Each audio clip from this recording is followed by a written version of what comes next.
back, my lovely tribe. It's your girl, Michelle Jones, here with another episode of Tribe of Many Nations. I don't know why I've decided to vogue right now, but anyway, I'm very hyper. I think it's all the sugar I've been eating.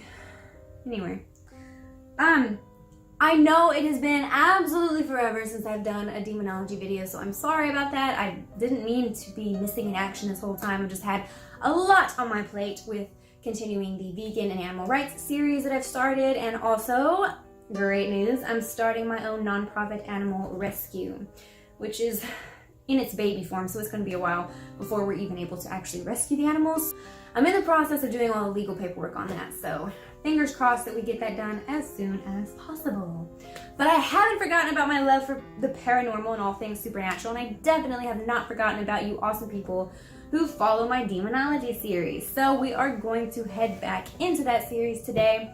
But first, let's recap one crucial element, because later on we're going to have a video, not today unfortunately, but later on, either this month or next month, we're going to have a video that literally breaks down in fine detail each step of exorcism. So just to recap, because I think I've already mentioned it in a previous video, but I know it's been a while, the 6 distinct phases of exorcism are presence, pretense, breakpoint, voice, clash, and expulsion.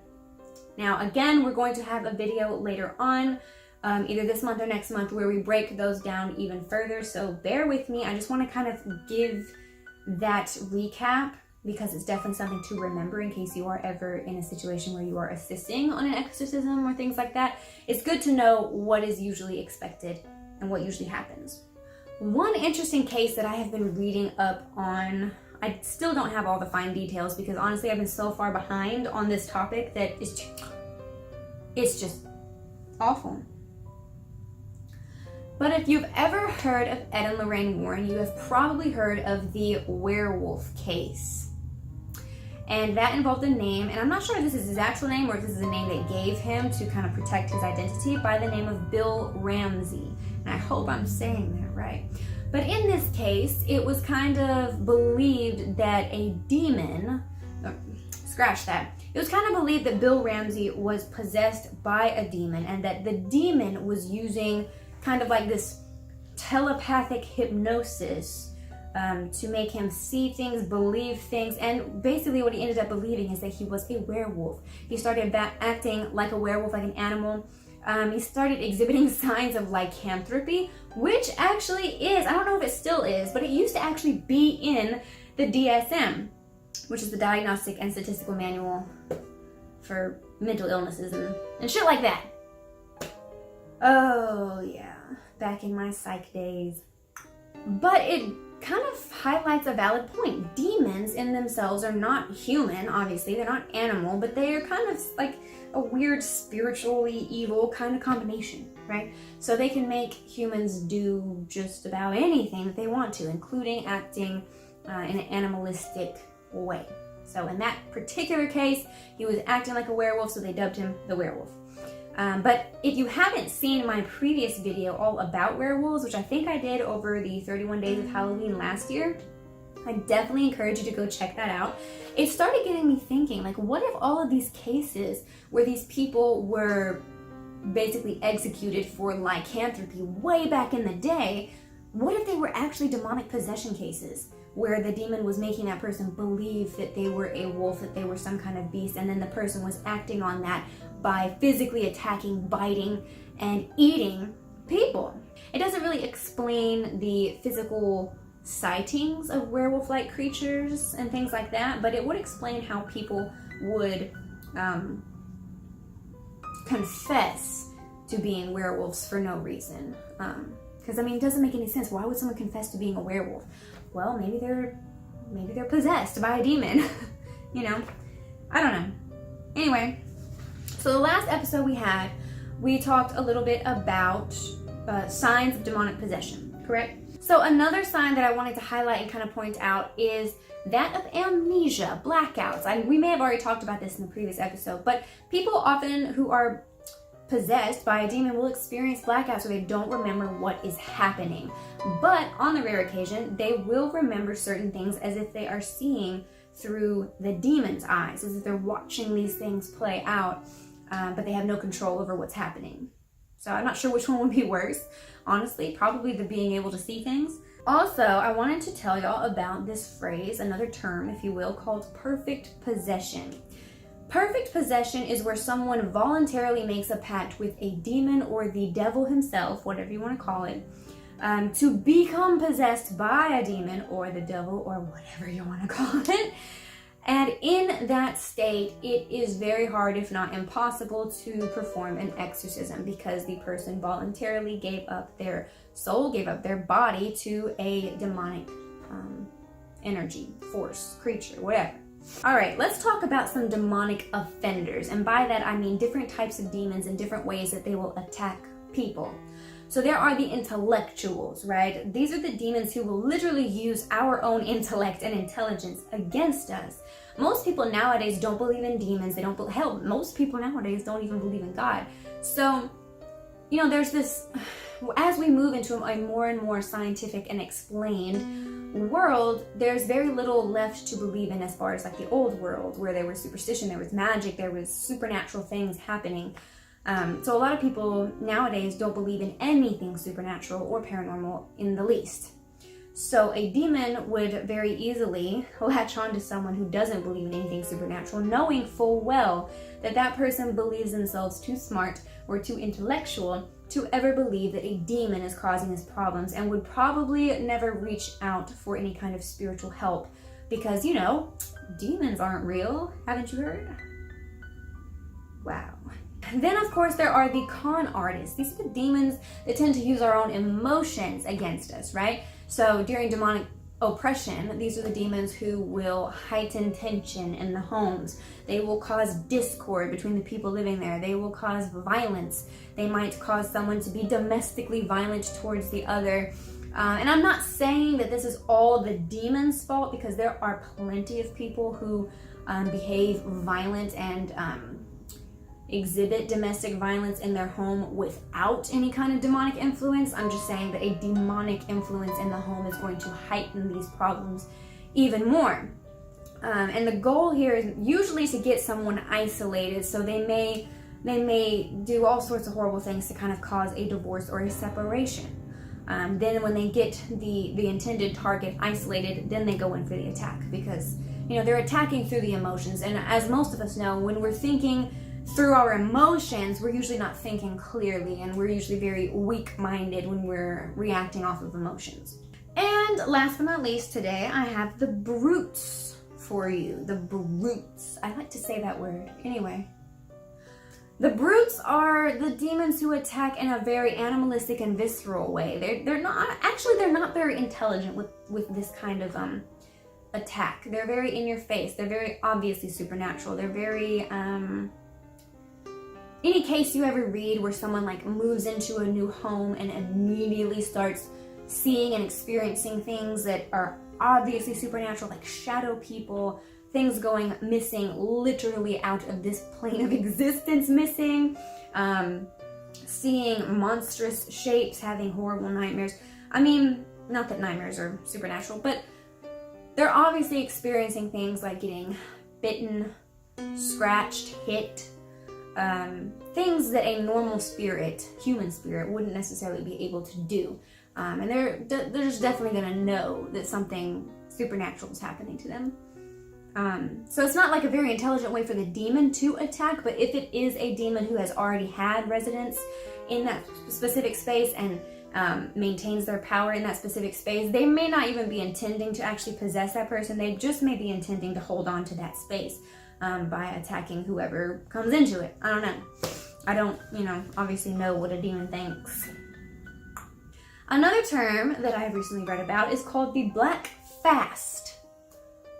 This is actually something for the good guys. Like, I know it sounds evil, but this is something that the exorcists do before the exorcism. It is a time of very strict fasting and prayers. It's focusing on building up that spiritual energy to be strong, like as strong spiritually as they possibly can be.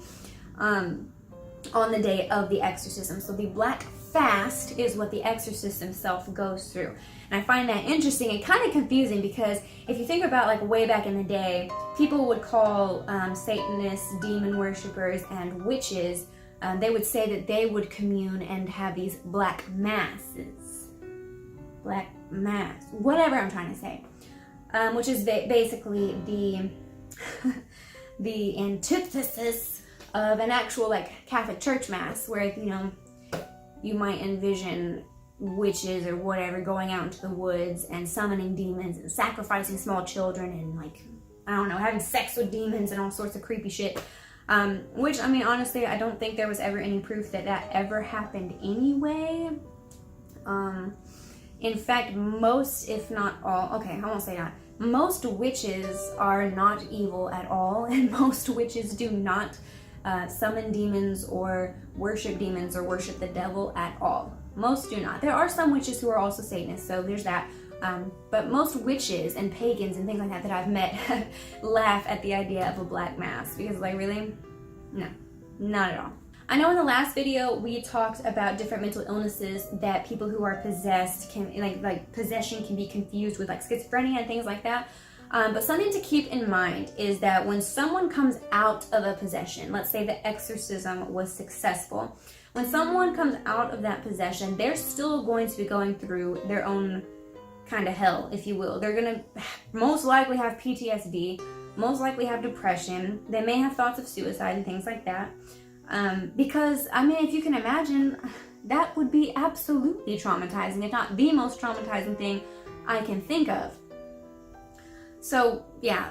So if you know anyone who has gone through demonic possession, or if you yourself have gone through demonic possession, just know that you're not alone. If you ever need to talk to anyone, I highly encourage you to get therapy. I understand that sometimes it's really weird and uncomfortable to talk about something as strange and outside the norm as demonic possession with, like, a normal therapist, but you can find people like me all across the world, really, that will believe you and will talk to you. And definitely see some spiritual healers or priests or preachers, whoever you need to talk to about it. Definitely reach out and don't isolate yourself afterwards, because, I mean, that can kind of lead you to be opened again for possession, because if you're left in a weak state psychologically, it can definitely leave you open for future attacks, and we don't want that. If you are ever assisting on an exorcism, I know, highly unlikely, but just if you are ever assisting on an exorcism, one of the, if not the main rule for you is to never, under any circumstances, speak to the possessed person. Most people who end up assisting on an exorcism are the people who know and love the person who is actually possessed, which can be a good and bad thing. If you start a conversation with a possessed person, especially in the middle of an exorcism, you're disrupting the flow, first of all, and you're leaving yourself open to attack, because the minute you give that demon the time of day, it's going to turn on you, and it's going to start laying out all your dirty laundry that you really don't want a priest in the room hearing. Or maybe you do, I don't know.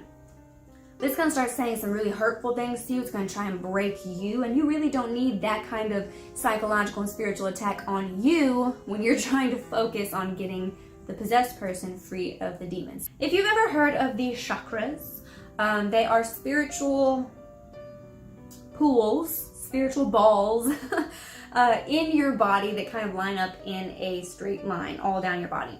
I'm not going to go through all, like, what they are exactly and all the things like that, because honestly I don't know that much about them. But one theory is that if you are someone who has a very strong blockage of one or more of your chakras, that can leave you open and leave you weak to become spiritually attacked by a demon or some kind of negative entity, because you're not there's something that's not flowing here. It takes all of the chakras to maintain spiritual balance and spiritual health. Now, if you don't believe in the chakras, that's fine too. I'm not saying you have to, because I still don't really know that much about them myself, but it is just an interesting theory to read up on, and, like, each chakra has a different type of energy and a type of healing that is necessary if you need to open that up. So I highly encourage y'all to read up about these chakras, because they're really interesting, and a lot of it makes sense if you read about, like, oh, well, if this chakra is blocked, this is what happens to you. A lot of it makes sense, and it makes sense to me on a personal level too, because I've had some of those things happen to me.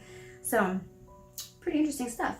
Alright guys, I know this was a shorter episode than normal, and it's alright, it's okay, we're gonna be alright, because we're gonna start doing this series more on point. I may do another demonology series this month, since, I mean, this is just the beginning of the month anyway, but it might not be until next month as well, so just hang in there. We still have plenty left to go over in my nice little demonology notebook. And if you guys have any topics that you want me to cover specifically, please let me know. Give us a comment down below. Let us know what you're interested in. If you have any questions, things like that, definitely comment down below. Give us a like if you like this topic, or if you like the information given, or if you just like me. And of course, subscribe if you haven't already subscribed. Share this video with people you think might be interested in the topic. And yeah, thank you all so much for sticking by me and waiting this out with me. I'm back with demonology. Woo! Not that it's, you know, something to get that excited about. But just remember that if you are researching this topic, I have some of my demonology books back here. The Demonologist, Deliver Us from Evil, Hostage to the Devil. If you are researching this topic, remember to take breaks. Do not obsess like I did in the past, because you can get into such a bad place spiritually, mentally, emotionally. So just remember, take breaks. If you're reading a book, take plenty of breaks, honestly. It's okay to reread and catch back up later, but just don't immerse yourself too far into this subject. And definitely don't like seek out demons to test any of this on. This is all informative. These are things that I've researched. I've never actually experienced, and I am hella glad that I have never actually experienced these things. This is not something you should play around with. This is not something that you should want to experience ever. But it is very informative, and it is very helpful material if you are already going through, have gone through, or know someone who's going through any kind of demonic oppression or possession. So, yeah. Anyway, I love you guys. Thank you all for watching, and I will see you next time.